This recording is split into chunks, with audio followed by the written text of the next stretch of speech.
샬롬 초인류 정상국가 10번째 정치 V자 성장 리더십 발휘해야 혁신은 필연적으로 파괴를 동반한다. 과거에 당연시 되었던 정상의 개념이 새로운 혁신에 의해 모두 물같이 되면서 전환 과정 가운데 안착하지 않고서는 전부 다 대체될 수밖에 없기 때문이다. 그렇다고 해서 혁신을 피할 수도 없고 피해서도 안 되는 노릇이니 결국 대한민국 국민들이 인공지능에 의해 낙오되지 않기 위해서는 국가가 더욱 적극적으로 나서 그 대안을 마련해 주어야 한다.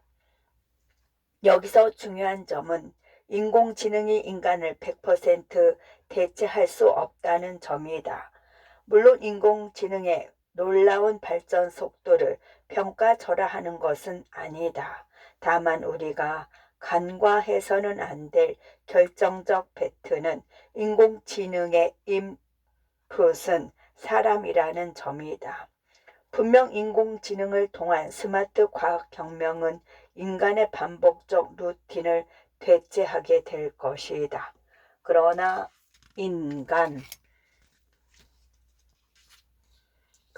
인간 특유의 심리적 공감 능력과 상상력 등은 여전히 우리가 위기에 있음을 각인시켜줄 핵심 역량이라고 본다. 결국은 국가가 인간과 인공지능의 대결 국면 속에서 인간이 비교 우위를 대폭적으로 반영한 인간 고유의 생존 루트를 하루빨리 안내하고 미래형 인재로 전환해야 한다.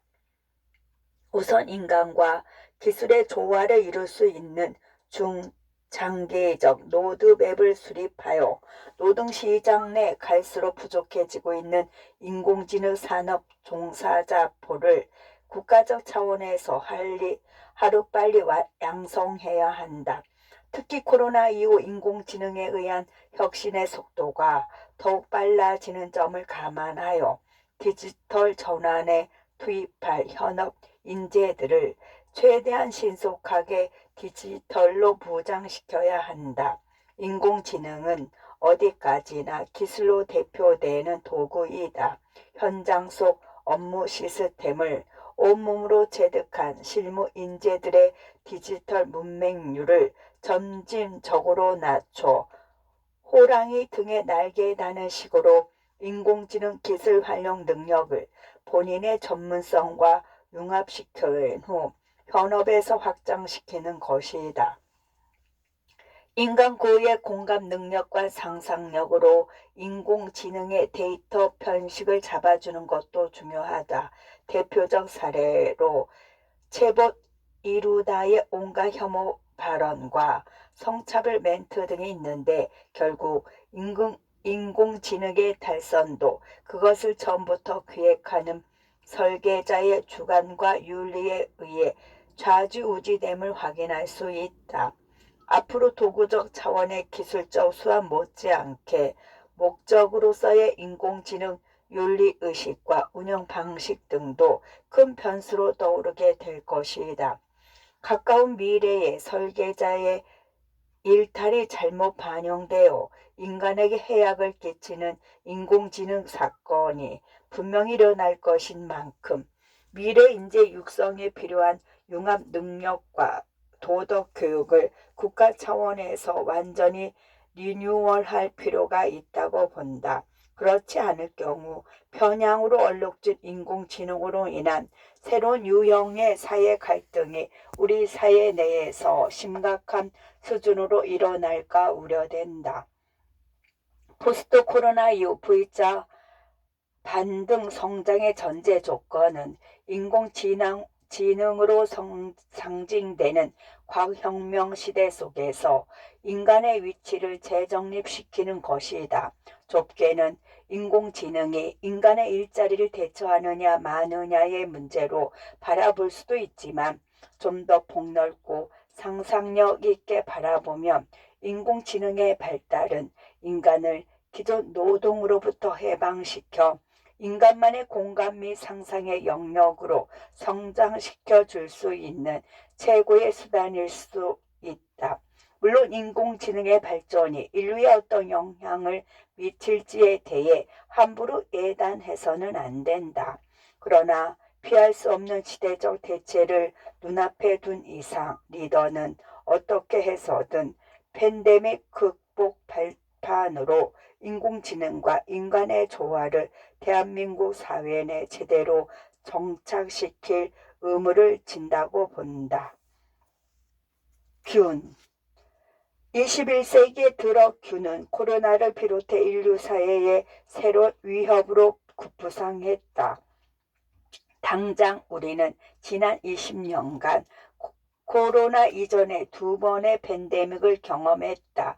우선 2002년에는 사스, 중증급성호흡기 증후군 유행으로 인해 8천여 명의 감염자와 714명의 사상자, 치사율 10% 내외가 발생했고 2015년에도 메르스 중동호흡기 증후군으로 인해 2,500여 명의 감염자와 35%에 이르는 사망자가 발생했다.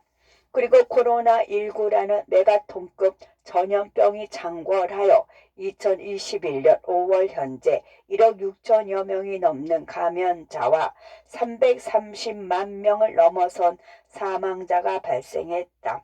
특히 미국의 경우 이미 50만 명을 넘어서 제1, 2차 세계대전과 베트남 전에서 사망한 미군의 숫자를 넘어섰다. 앞으로도 코로나를 비롯한 예기치 못한 전염병은 사회 근본을 흔든 채 외부 세계와의 단절은 물론이요 내부의 양극화 문제를 더욱 심화시킬 것이다. 실제로 이미 지역 사회 내 깊숙이 번진 코로나로 인한 문제 해결 범위는 단순히 보건 영역을 넘어서 우리 사회 전 분야로 확장되었다.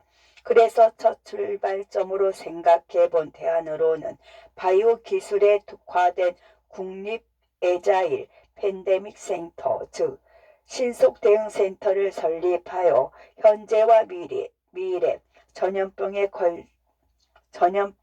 철저히 대비하는 것이다.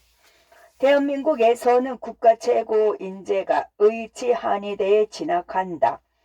일각에서는 이공계 인재에 편중된 의학계 진학을 우려하기도 하지만 엄밀히 말해 바이오 분야에 우수한 인재가 쏠려 있다는 점은 국가 차원에서 새로운 어벤져스 팀을 만들어낼 수 있는 하나의 잠재력이 있다고도 볼 수 있다. 그래서 앞에서 언급한 국립 에자일 팬데믹 센터가 바로 그런 인재들을 담아낼 수 있는 국가 차원의 의미 있는 그릇으로 만들어진다면 세계 최고 인재와 다름없는 국내 인재들을 유치할 수 있다. 에자일은 한마디로 민첩해야 함을 의미한다. 특히 초기 전염병 원천 봉쇄를 제외하고는 국가가 주장기적으로 K백신 시스템을 신속히 정립하여 국민 70% 이상의 접종을 바탕으로 집단 면역 확보에 돌입해야 한다. 그래서 국가 지도자는 코로나19 이후의 전염병 창궐 가능성에 대비한 대비 체계를 사전에 명확히 만들어 두어야 한다. 2015년 메르스 방역 때 마련해 놓은 감염병 종합대책이 이번 기회 방역의 기본이 된 것은 주지의 사실이다. 이미 대한민국 많은 국민들은 코로나19보다 더 무서운 거리 두기로 인한 경제 생존 문제와 마주하고 있는데 K방역을 넘어 더 신속한 집단 면역 체계를 갖출 수 있다면 국민들이 지금의 상태보다는 더 나은 상황 속에서 살아갈 수 있을 것이다. 국립 에자일 팬데믹 센터는 공공기관이라기보다는 융합기관이어야 한다. 관료주의의 절차주의는 안정적인 시기에는 업무 처리에 있어 별 문제가 없지만 빠른 판단을 요하는 위기 상황 속에서는 골든타임을 놓칠 위험성이 크다. 그래서 예비군 체제와 같은 맥락으로 최고 수준의 신속 절차를 이행할 수 있는 체계를 만들어 바이오 인재, 감염병 전문가들과 다른 영역 종사자들의 커리어 풀을 확장시켜주는 개념으로 시작해 볼 수 있다. 여기에 대기업과 스타트업 등 민간 영업의 기업들을 연계시켜 각자 가지고 있는 기업적 핵심 역량들을 위기 시에 효율적으로 활용할 수 있는 사전 네트워크를 만들어 놓고 모든 권한을 부여해야 한다. 또한 바이오 영역을 넘어 국민들에게 빠르고 정확한 소식을 알릴 수 있는 홍보 마케팅 기능도 사전에 시범적으로 안착시켜야만 제2의 팬데믹 상황 속에서 가짜 뉴스를 비롯한 음모론 등으로부터 국민 동요를 막아낼 수 있을 것이다.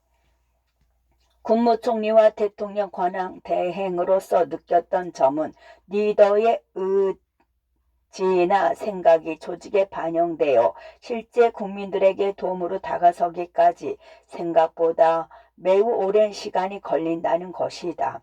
물론 위기 상황에서 그런 한계가 핑계로 내세워져서는 안 되지만 그만큼 지도자의 미래 문제 해결을 위한 사전 상상력이 발동되어야만 문제 속 시행착오를 큰 폭으로 줄일 수 있다.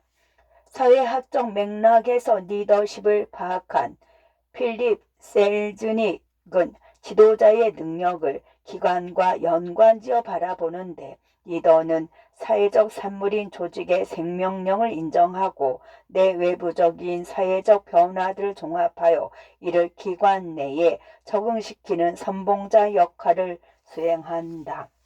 정보관리주의 시스템은 그 나름대로 수십 년 운영 내공을 지닌 능력 있는 기관이지만 그 역할이 위기 시에는 제 능력을 발휘할 수 없는 위험성이 충분히 있는 만큼 리더는 별도의 에자일 특공대 그룹을 만들어 급변하는 미래 위기 상황에 대한 만반의 체계를 갖추어야 한다. 그래서 리더는 조직의 사회적 특성에 대해 정통하여야 한다. 단순히 사교성이 뛰어남과 리더십은 구별되어야 하며 리더는 소속된 집단의 가치를 발전시키고 이를 보호해 나가는 데 있어 경험에 기초한 정치적 상상력을 발휘하면서 장기적인 안목으로 국가 정책의 실행 계획들을 담아내야 한다. 문제는 위기를 입으로만 풀어내는 리더십인데 위기 속 리더십의 요체는 행동이다. 평등에 대한 논의에 앞서 내 고백을 나눠보고자 한다. 나는 실향민으로 남한에 내려와 고물상을 업으로 삼아 성실히 살아가시는 아버지 밑에서 성장했고 6남매가 달동네 좁은 집안에서 부쩍부쩍 하면서 그렇게 가난한 일상 속에서 하루하루를 함께 살아갔다. 나 역시 고민이 많았다. 빽빽히 들어선 달동네, 어둡고 좁은 길을 오르고 내리면서 지금의 가난한 현실을 어떻게 하면 벗어날 수 있을까 고민했다. 아버지가 돌아가신 후 경제적으로 너무 어렵다 보니 대학 진학에 대한 부담이 너무 커서 어머니께 고등학교 졸업 후 대학을 가지 않겠다고 말씀드린 적도 있다. 아마 그날이 어머니께서 가장 크게 화를 내시면서 본인의 머리카락을 잘라 팔아서라도 널 공부시킬 테니 쓸데없는 생각 말고 공부에 전념하라고 말씀하셨던 날로 기억한다. 지금에야 추억으로 남아있지만 당시 나는 집안 형편상 사법시험에 일찍 붙지 않으면 법조인의 길을 갈 수 없는 상황이었다. 그럼에도 어떻게든 해내야 한다는 일념으로 시험에 뛰어들었는데 시험에 2번 떨어지면서 갈수록 위축되기도 했다. 그래도 계속 계란 으로 바위를 친다는 심정으로 때리고 또 때려가면서 세 번째 시도 끝에 사법시험에 붙을 수 있었다. 아마 그때부터가 인생 처음으로 법조인 신분으로 안정적인 삶을 시작할 수 있었던 때였을 것이다. 평등을 주제로 얘기할 때 내 고백으로 시작한 것은 나 역시 한때나마 결핍으로 인한 불안과 무력감을 체감하며 살았었다는 점을 말해주고 싶어서이다. 무엇보다 한 인격체가 지속적인 불평등한 사회적 구조 속에 갇혀 버릴 경우 그것이 얼마나 큰 고통을 계속 떠안고 사는 것인지에 대한 내 나름의 공감의 표현이기도 하다. 지독한 현실에 맞서 알을 깨고 세상 밖으로 나온다는 것은 개인적 노력도 중요하지만 사회적 구조 역시 큰 변수로 작용한다. 가난한 황교안이 혼자서 공부를 열심히 한 것도 중요했지만 더 결정적이었던 것은 사법시험이라는 제도적 장치 덕분에 법조인의 커리어를 시작할 수 있었던 것이다. 나 역시도 사회에 빚진 사람이다. 사법시험 장치 덕분에 공부라는 수단으로 공정하고 객관적인 시험에 도전해 볼 수 있는 기회가 주어졌고 어려운 일상 속에서도 법조인의 꿈을 가슴에 품고 도전해 볼 수 있었던 것이다. 그런데 지금의 대한민국 현실을 보면 이제 나조차도 과연 현 시대에 태어났다면 법조인의 꿈을 이룰 수 있었을지에 대한 깊은 회의가 앞선다.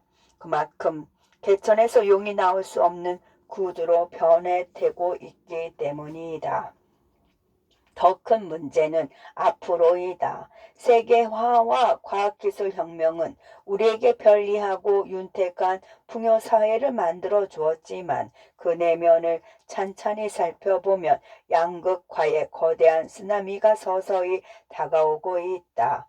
결국은 평등 이슈를 다루는 데 있어서 개인의 경쟁력을 국가가 나서서 견인해주고 자본의 격차가 노력하는 개인들의 자유의지를 무시하거나 잠식하지 못하도록 해야 한다. 여기에서 평등은 기회의 평등을 의미하는 것이다. 기회는 평등하게 부여하고 과정을 공정하게 관리해주면 되는 것이다. 특히 미래 세대는 불평등으로 인한 공정정신의 훼손에 누구보다 예민하다. 새로운 자본주의관을 토대로 기존의 좌우 이념 대립에 치우친 소모적 논쟁을 넘어 초당파의 문제 해결 방식이 그만큼 중요해졌다. 실제로 미국 민주당에서는 해밀턴 보고서를 통해 국가의 책임 성장과 복지의 병행, 그리고 혁신 주도형 성장 등을 비전으로 제시했다.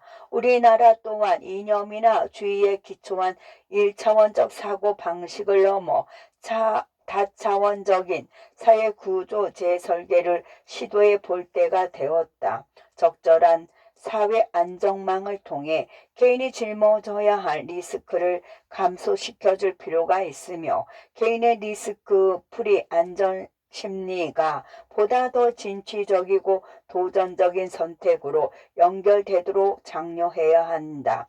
그래야만 혁신의 불씨를 지핀 지속 가능한 성장 기회를 되살릴 수 있기 때문이다.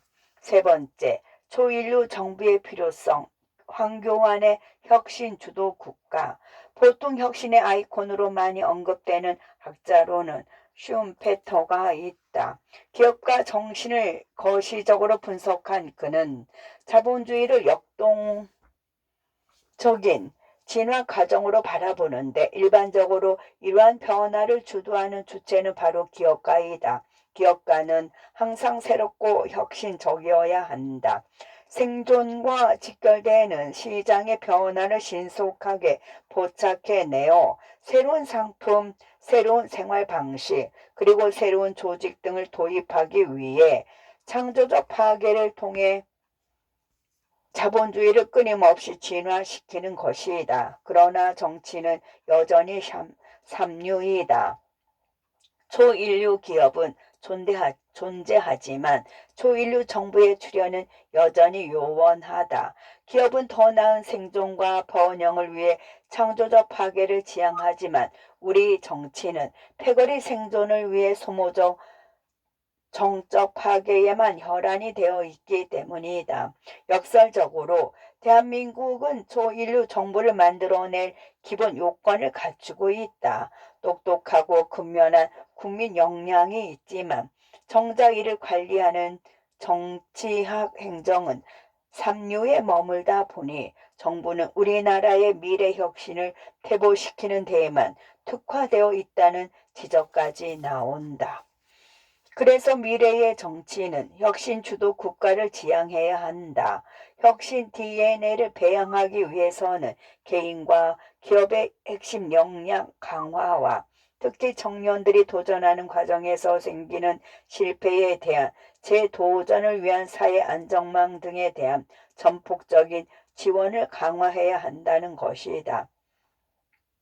이는 도전에 대한 리스크 컨트롤이며 국가가 능동적인 안전장치로 리스크를 낮춤으로써 청년들이 더 진취적인 도전을 시도해 볼 수 있도록 장려해 주는 것이다. 우리나라든지 혁신은 청년들이 주도한다. 청년들의 DNA에는 이미 진취성과 혁신성이 새겨져 있다. 국가는 이러한 DNA가 숨겨지지 않고 잘 발휘될 수 있도록 도와야 한다.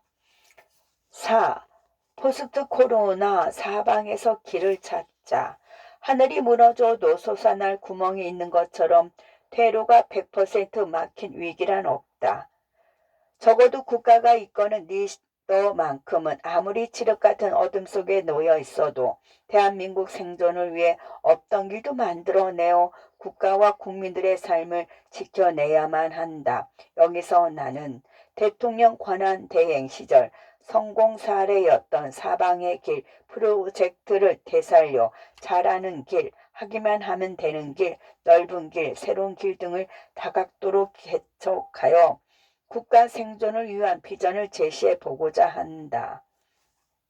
우선 잘하는 길의 핵심은 기존에 우리가 잘하는 핵심 역량을 시대의 흐름에 맞춰 새로운 차원의 경쟁력으로 이끌어낼 수 있는 초격차 전략으로 성장 원동력을 더욱 강화시키는 것이다.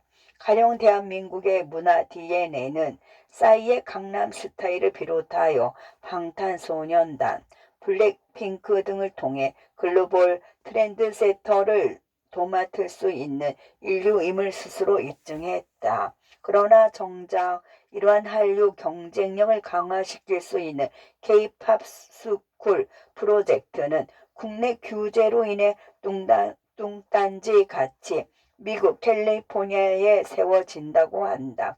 기존에 잘할 수 있는 것을 한국 내에 더욱 독점하고 그 역량을 더욱 강화시켜 주지 못할 망정 다른 나라가 어부지리로 우리의 초인류 성장 동력을 가져가게 해서는 안 된다. 그뿐만이 아니라 우리나라 특유의 개 정신을 살려내 이른바 빨리빨리 국민적 성향과 뭐든 융합해내는 비빔밥 스파릿 등을 특화시켜 이를 코리안 스타일로 더욱 확장시켜야 한다.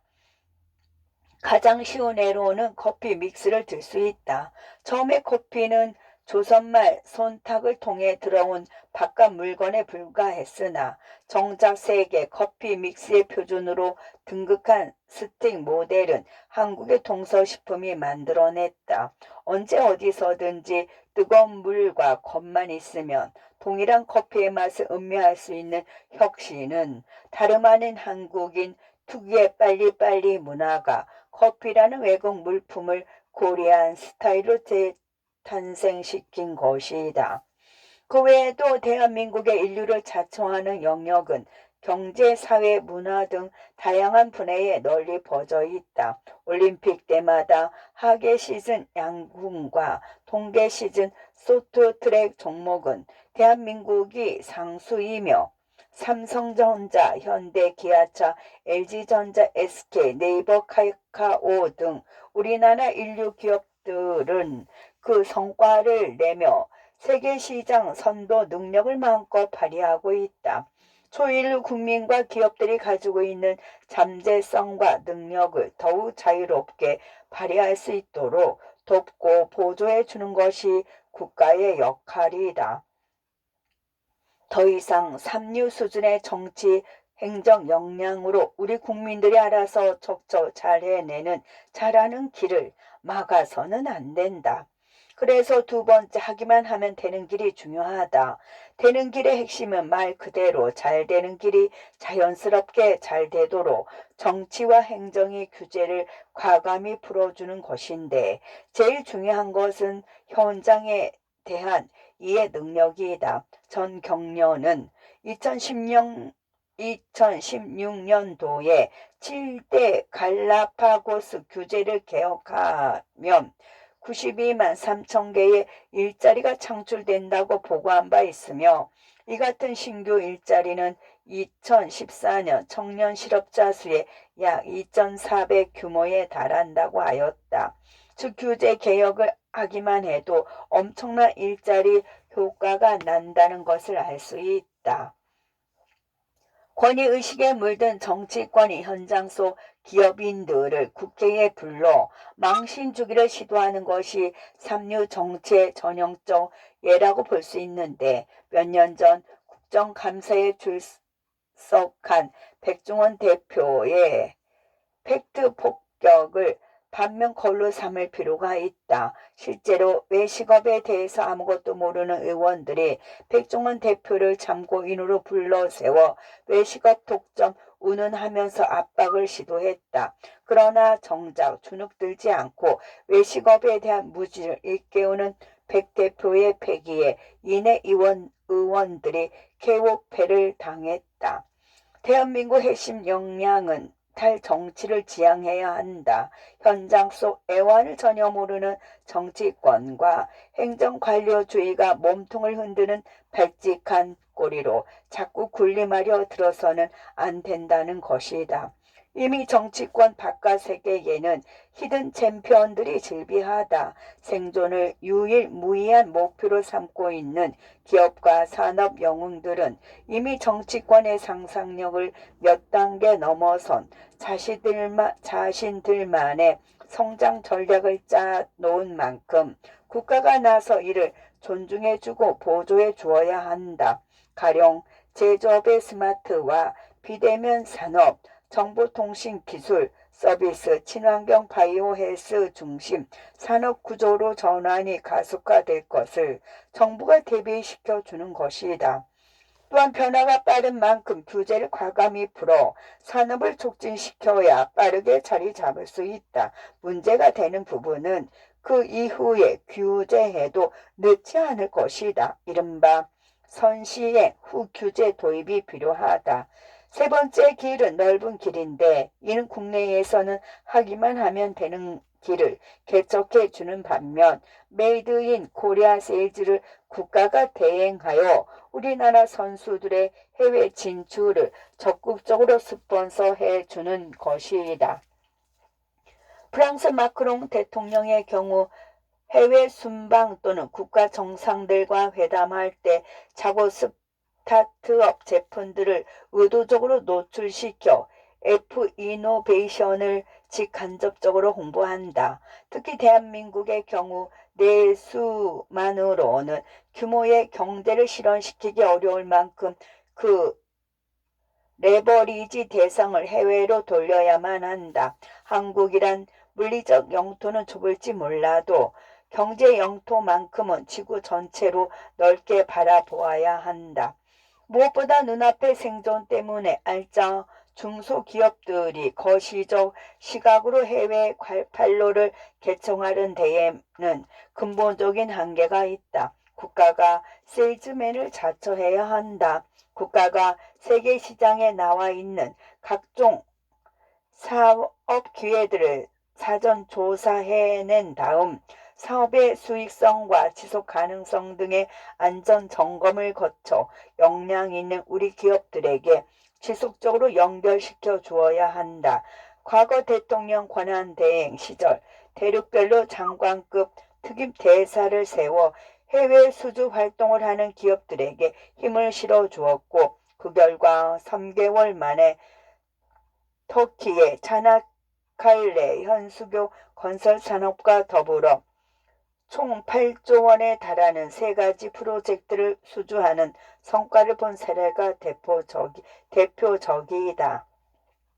마지막으로는 새로운 길이다. 새로운 길은 창업, 벤처 산업 등에서 결정적으로 리스크 관리를 국가가 도와주고 실패로 인한 기회 비용을 최대한 줄여주는 것이다. 실제로 벤처와 창업에 도전하고 싶어하는 젊은 인재들이 진취적인 도전에 망설이는 이유는 바로 실패로 인한 두려움 때문이다.